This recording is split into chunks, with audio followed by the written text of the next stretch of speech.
thank you very much for this short video introduction. It's lovely to be here in the ancient town of Delphi to actually address a topic that is very much up to date, which is our perception of the future EU policy towards Russia.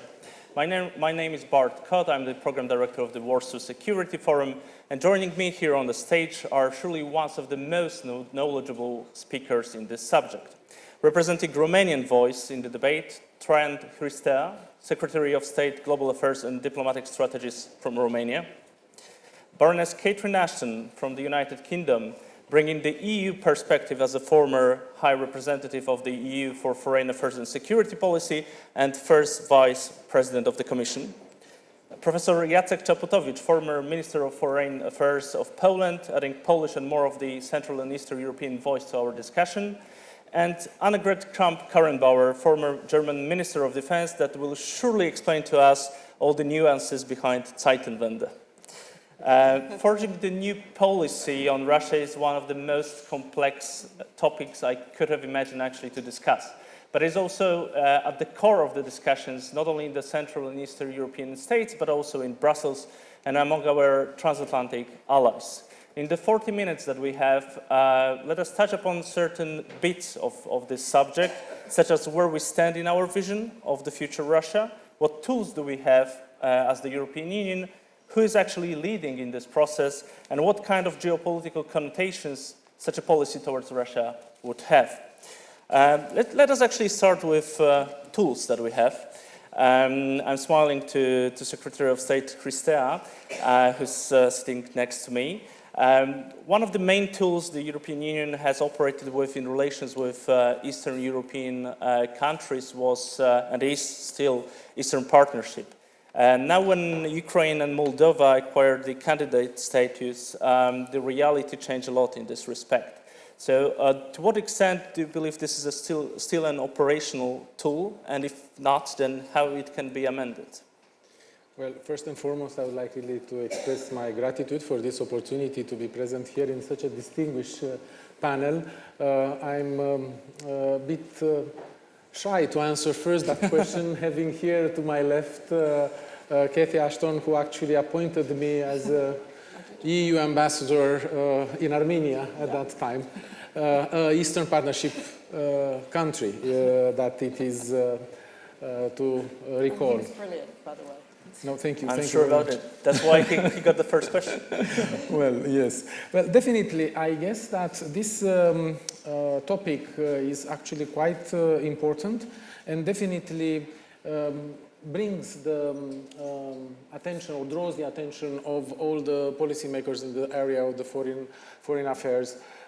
There is actually that's a quite broad convergence among the 27 EU member states about the need to preserve the Eastern Partnership as a kind of a tool that could be even strengthened in the incoming period. Even that for the simple reason that there is nothing else that could be put instead of the Eastern Partnership. Definitely that the Eastern Partnership can or can and should assume different role now, given this geopolitical context, on the way in which could try to shore or even to diminish the Russian influence in the eastern neighborhood beyond to what it is considered to be more traditional tools or approaches like promoting prosperity, promoting stability, or, I don't know, support for the fundamental values. Definitely from that perspective, this will have to lead to a substantial adaptation of the Eastern Partnership, an adaptation that, in a way or another, should keep into account these new realities and to focus a bit more on the existing aspects. First and foremost, I do believe that the first focus should be to support the association trio on their way towards the European Union. And then I say association trio, of course you can argue it's Ukraine and Republic of Moldova, but I will also mention Georgia because it got the European perspective and they have signed this declaration of trio, all three member states. So definitely to help their pre-accession track would be an option and an avenue to be explored.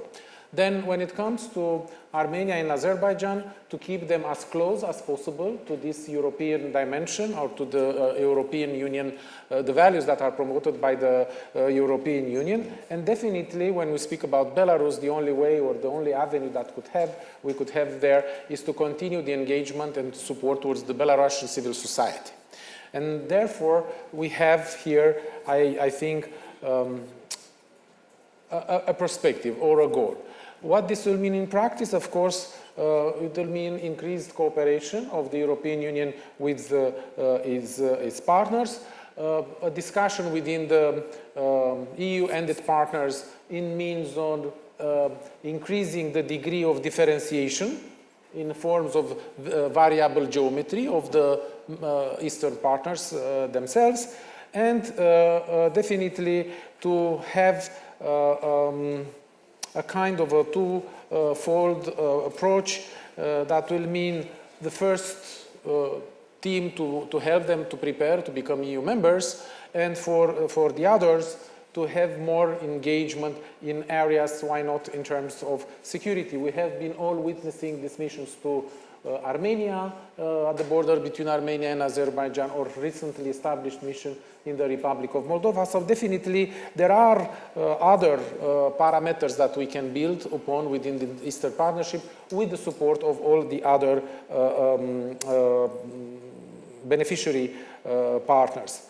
Developments are bringing this kind of adaptation by themselves, and I think that this kind of a discussion should continue at the level of the Foreign Affairs Council, at the level of the 27. By the way, this is nothing new. There were discussions in 2020 and 2021. The Romanian Minister of Foreign Affairs was one of the proponents and the promoters of this kind of a discussions. There were visits entrusted by High Representative Borrell with the mandate to visit the region in terms of conflicts and in terms of frozen conflicts there. So most probably there will be a high time again to look into the possibility on how we can reshape or readapt this Eastern Partnership. But definitely there is a market for this institution, there is a future for this institution, and additionally, in this present, we have to look in the possibility that there are to be seen in synergy with the other tools, like, for instance, Global Gateway in terms of connectivity, in terms of energy and transport, where we could actually anchor more the Eastern partners with the European Union. We have some already concrete projects. I will not develop in them, but they are on the list of the Eastern Partnership investments. We can get into that discussion later on, but you mentioned actually security as one of these elements. When we discuss the Black Sea security, I suppose this is actually good to underline this subject because we are here in Greece, which is mainly, I mean, the Black Sea security might also be more of the interests of Greece than it is, for example, the issues that Poland is facing on the eastern border of European Union. The question goes, how actually to lower the Russian influence in this region from the Romanian point of view, with Moldova having right now the candidate status? Well, it's a very important question. It's not, I guess, relevant from a Romanian viewpoint. I can develop on that even further. I guess that many speakers before me actually discussed about this, particularly in the two panels that have been dedicated to the Black Sea, in very two simple words, I guess, in terms of enhancing the security at the Black Sea will mean actually to stand for what the EU actually 27 stands for, the values, the solidarity, and definitely the projection of that values and solidarity into deeds, meaning to try to not permit this kind of illegal aggression and to enhance the cooperation by different tools and organizations and synergies that can be built among them, whether we speak about EU, NATO, Black Sea economic cooperation, and why not the 3 Seas initiatives that it's getting now additional shape and relevance, I would say. Perfect. Thank you very much. Lady Ashton, the second question goes to you. Black Sea, Baltic Sea security, war in Ukraine, Kyiv ambition to join European Union. There is actually plenty of interests when we that are on this plate, where we talk about the future European Union perspective towards Russia and the sphere in which is actually working. What should be our priority in regard to the European Union approach towards Russia? Should that be actually democratic change, some kind of economic rivalry with Russia, guarding Belarusian independence, or actually or protecting the European Union perspective when it comes to expansion to the east? So, Bart, I think it's really important that whenever we think about what the future relationship with Russia should be, and our relationship to ourselves in the broadest sense of Europe, that we project forward and work backwards. We need to get to a position where there is no fear or danger in countries that border Russia, especially Ukraine, that Russia will go away and then simply do again what it has just done. There is no security if what we're doing is a short-term solution. We have to be looking for long-term answers.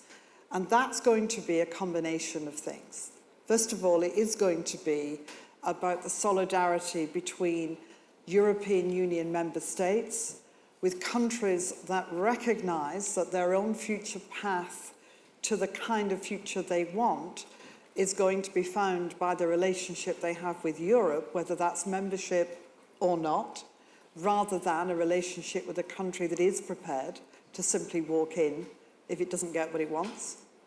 And it's also going to be about the alliances that we build with other nations much further away, obviously the transatlantic one, but I would argue many others too, that help to give that security a real sense of determination and clarity about what it's about. It's also going to be about building that in ways that recognize that in the future, we want to see a Russia that has moved away from this aggressive behavior, that chooses itself a different path too. And there have been many, many ways in which over the years, Europeans have become very good at working out how to make contacts with people who actually feel differently, to have the kind of discussions going on, to allow for the conversations, but also to build the clarity of security. In other words, that there is no question in the minds of those in charge in Russia that this is not going to be the future. And I think we're going to have to work hard to decide the combination of factors that are going to get us to that point. But it is my view that without the long-term thinking that says, how do we make sure this cannot happen again, or will not happen again, and that there would be no reason for it to happen again, that all we will end up doing is simply building barriers with lots of weaponry. Important though that's going to be, at least in the short term, we need to start thinking about what else we can do. I'm sure within the context inside Russia, there are lots of conversations going on very quietly in different places. I'm sure there are lots of people who feel very unhappy. And there are lots of countries like Poland, like Romania, like Germany, like others, who are having their own conversations internally about what more they can be doing in the future. The present time is about supporting the people of Ukraine, making sure that Ukraine is successful in keeping its country intact, its sovereignty secure, and in having the support to retain that in the future. But my interest also lies in what will this look like in 30 years' time? What will our relationship with Russia be like? And how will we make sure that never again will we see this invasion? If I may actually follow up with a kind of a provocative question, taking into account that the subject of this discussion, but is actually European Union an actor in shaping the policy towards Russia? Or is it rather actually some of the capitals that are leading this cause? Do you mean some of the capitals of the European Union? Yes. Well, that is the European Union. Yes. Sometimes we make a false distinction. I'm not suggesting you do, Bart, you're far too smart. But there is a false distinction between thinking that because Berlin or Warsaw, Bucharest or Paris are thinking about something, that somehow that's outside of the EU. Because the most extraordinary thing about Brussels and about the EU is that the communication is constant. That whatever's happening in a capital is flowing to and fro between Brussels and other capitals. If you know it's happening, Brussels knows it's happening. And although, you know, you see it pop up in different places and you see lots of different, sometimes almost contradictory things happening, the point about the EU has always been that it is one big conversation that happens in public. And yet, as I say many times, Brussels is the only place on earth where ambassadors come to find a common solution. They don't come to sit behind their domestic position. They start with that, but their job is to find an answer that everybody can agree to. And it's noisy, and it's loud, and it's difficult, and it's very public, and it gets into the press, and everybody says, there goes the EU, it's very difficult, can't make decisions. And it always does. I'm becoming actually an optimist after this discussion. And that's good, actually. So I will continue with a question, actually, that goes to our Polish speaker, a second Polish person on stage right now, to bring this kind of the Central and Eastern European voice once again after Romania, by the way. Well, for Central and Eastern Europe, the policy on Russia would be always mostly about security issues. That's for certain. And it looks like it has also been acknowledged by many countries by naming Central and Eastern Europe a new center of gravity when it comes to the transatlantic security. I'm actually trying to digest this notion in a sense, to ask you a question, Mr. Minister.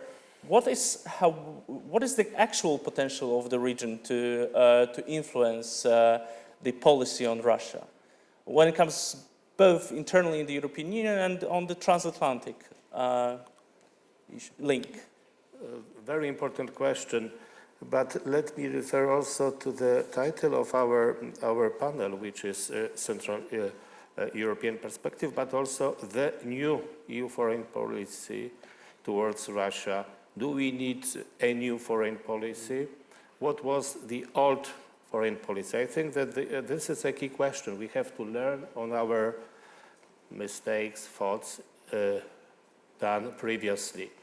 When I look at the history of relations between Ukraine and Russia, for me, very important date was, and for everybody, 2018 Maidan, a visit of Minister Sikorski, Polish foreign minister, to Kiev, together with foreign ministers of Germany and France, and then the establishment of the so-called Normandy format. It happened that it was without Poland.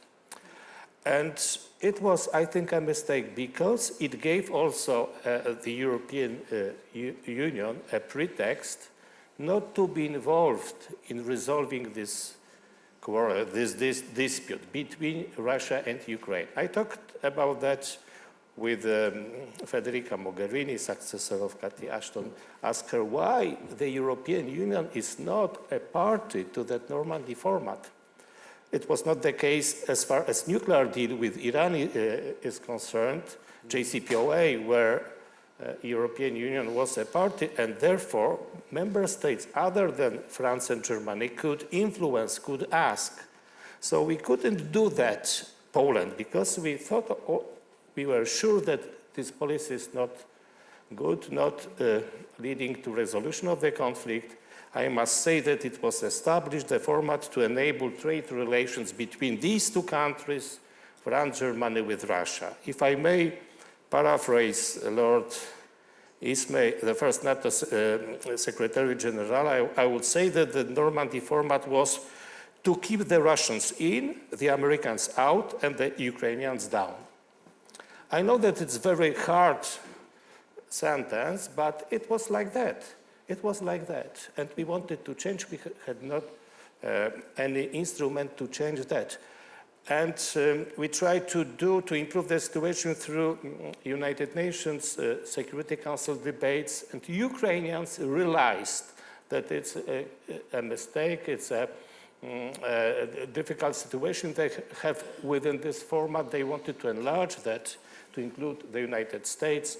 the UK and European Union, it was too late. And it was done because these countries wanted to conduct their policy. Of course, Nord Stream 2 deal was concluded, military cooperation of these two countries with Russia was conducted further, and simply President Putin read this policy as to Russian advantage, that this country controlled the situation, and he decided on war. It was one of elements of his calculation. Of course, there were many different others. So how can we influence the new policy?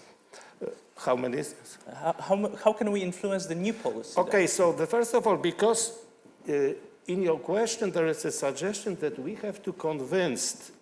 I think currently European countries and the European Union is convinced that it was wrong policy. We have to simply follow European values as far as EU policy towards Russia is concerned. So what we proved simply that we were right. So what we expect from the European Union, from other countries, simply to listen to our voice, because we have expertise as far as Eastern policy is concerned. I say about Romania, Poland, other countries from the region, Baltic states, of course. We shouldn't be in a position that we have to press. For us, it's obvious, and it is recognized so, that this policy was mistaken. I am very glad that there is a substantial change in German policy, and also understanding and recognition of that we were right in an assessment. So I think in future, in the European Union should be more pluralistic as far as expression of interests of member states are concerned. And of course, your question was about security. Yes, indeed, I think that relations with Russia in future, notwithstanding who will win the war, will be based first of all on security concerns. Economic issues should be somehow on the second priority. But it will be because for us there is an imminent threat from Russia's aggressive policy. Everybody hopes that this policy will change, but until it will, we have to simply be united and contain that enemy. I will follow up on what you actually said, that there is a change internally in Germany that actually responds to Zeitenwende as actually one of the slogans that hit all the major news outlets in Europe and possibly also beyond Europe. I actually meet a lot of people in Central and Eastern Europe that wonder to what extent it is a firm change in German Ostpolitik. And what kind of principles would Germany lay down when it comes to the new or refreshed policy towards Russia? So, first of all, thank you for these questions. These are very interesting ones, very complex and not so easy to answer, especially as a former Minister of Defense. And I think it's always a little bit tricky to give advice to the government right now. So what I have to say are more a kind of my personal opinion.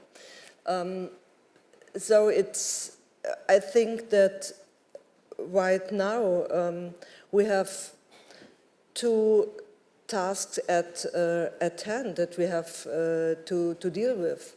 First of all, and the most important is to make sure that the outcome of the war in Ukraine is a successful outcome for Ukraine, because this outcome will shape our way to live together in Europe and to shape our future in Europe and the way we live together with Russia as well.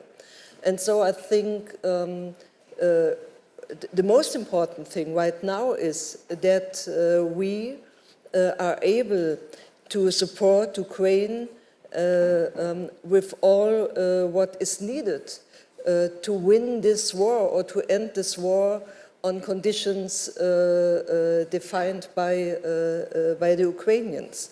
So I personally would have meant that there would not have been so much hesitation in Germany in providing Leopard tanks, for example, to do these things a little bit faster and with more decisive. I think it would be a good impact. The second task is what you mentioned about Zeitenwende. And given the past, given the discussion about the energy policy, Nord Stream 2, and given the fact that we don't make sure what we promised within NATO to spend 2% of GDP for security policy. I understand that there is a lot and many questions about the sustainability of Zeitenwende. And you mentioned the first NATO Secretary General. He said what was the purpose of NATO, and I think that this part of to keep the Germans down, we have internalized this very well, perhaps too well, and for us in the past it was always very difficult to put issues about security, to put issues about military on the stage and make it the most important thing. And I wished it would have been possible in my discussions with the former Minister of Finance, Olaf Scholz, to get much more money for the armed forces. But right now, I think it's a question about trust, that Germany deliver this, what was promised last year in the speech of Olaf Scholz. And the first promise is to spend each year 2% of GDP for security. And right now we have the debates about our budget, and I hope that the government will remember this promise. The second level is the energy policy. And given the fact that we try to achieve the achievements of the Paris Treaty, and given the fact that we decided to leave nuclear power and to diminish our reliability on gas, natural gas, we have energy policy right now as a task to be successful when it comes into fighting against climate change, to increase the number of renewable energy. And at the same time, it's for us a question about security, not to be as reliable as we were and dependent as we were in the past when it comes to natural gas from Russia. So I think this is the lessons we have learned, but we must make sure it right now to gain a new trust, especially from the countries from the center and Eastern Europe. Which brings me actually to the question about decoupling not only from Russia, but also from China. And China is an elephant in the room right now. So there goes the question, what role does actually China play in our strategic thinking about Russia? Lady Ashton? So I think from my perspective, it's quite important that we don't put China and Russia in a basket and think they're the same, because they're not. They're not for all sorts of good reasons and very bad reasons. And it's quite important that as Europe develops its policies, that it thinks very strategically about its relationship with China. That needs to happen in capitals, but it needs to happen as a European Union, and I would argue European Union plus. It's not the same policy as the US policy, though I suspect we will have many similarities because the relationship, the geography, the geopolitics is not the same. But there are some very strong common policies that need to lie within it. That's the most important thing to me.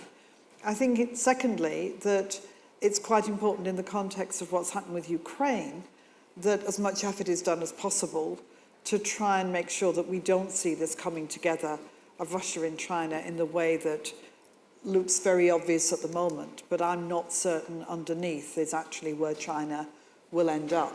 My experience of China is a very particular one. They were my colleagues on the Iran negotiations for 4.5 years, as indeed were the Russians. And at no point were Russia and China the same. At no point did they behave the same. China had its own definitive policies and ideas, and it played its part within the negotiations. So I think it's important to try and differentiate the two. And that's where I would start. Mr. Czaputowicz, the same question. I think that first of all, the European Union must stand by values it recognizes crucial, important in relations to other countries, to Russia, to China. And to give you, and of course, respect for international law is crucial here, is necessary, is a key. And in relations to China, when we hear interview with President Macron after his visit in China saying that European Union should distance itself from American policy concerning Taiwan, or suggesting acceptance for acquisition by China of Taiwan, so we cannot accept that. So from our perspective, Poland's perspective, Central European perspectives, transatlantic links are crucial. Everything which demonstrates different position, particularly in the situation when this position is against European values, is difficult to accept. So we have to fight for the unity towards European unity towards external actors such as Russia and China. So it would be my answer to that problem. So if European Union conducts policy in accordance with international law, values, support the weaker, support the attacker, support Taiwan also from pressure, military pressure, political pressure made by China on that country, that it is okay. But we are looking for some realistic gains, political profits, or want to balance against the United States, as I said, to keep Americans out. We can read this from that declaration, then it could be a problem. We would not accept that policy.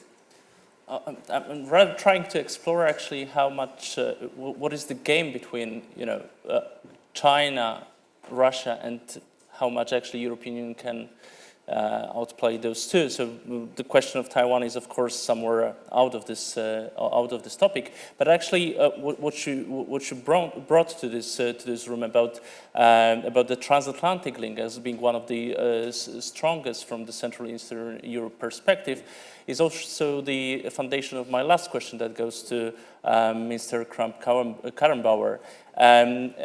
To what extent actually the US is an ally of European Union when it comes to shaping the policy towards Russia?